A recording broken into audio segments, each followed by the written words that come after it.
Labis na ikinabahala ng publiko ang post ng psychic reader na si Rudy Baldwin na kung saan ay tila tinutukoy umano ang actress at vlogger na si Ivana Alawi dahil sa description nito kaugnay sa kanyang naging vision umano na mamamaalam na ang isang kilalang actress at vlogger dahil sa sakit nito na inaakala daw na tuluyan na itong gumaling.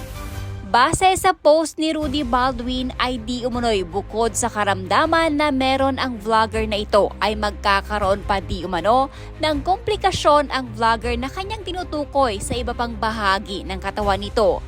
Dahil dito maraming nag-iisip na tila si Ivana Alawi umano ang nasa vision ni Rudy Baldwin dahil hindi naman lingid sa ating kaalaman na kagagaling pa lamang ni Ivana sa isang operasyon.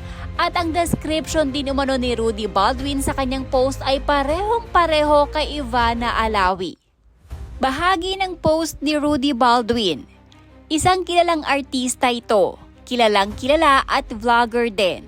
Ang buong akala niya na okay na ang kanyang kalusugan dahil naalagaan niya ito. Ngunit sa hindi inaasahan nagkaroon ng komplikasyon ang ibang bahagi ng katawan. Buong akala niya na wala na at ito lang ang naging sakit niya. Ngunit bigla na lang nakakomplikasyon lahat.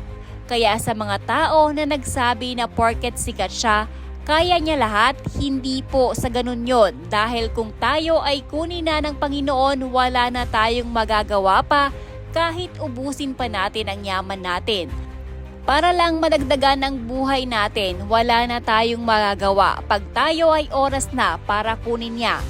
Tulad ng artistang ito, napakaganda niya. Ngunit sa buong akala niya na siya ay okay na, ito pala ay umpisa pa lang ng pagsubok niya sa buhay.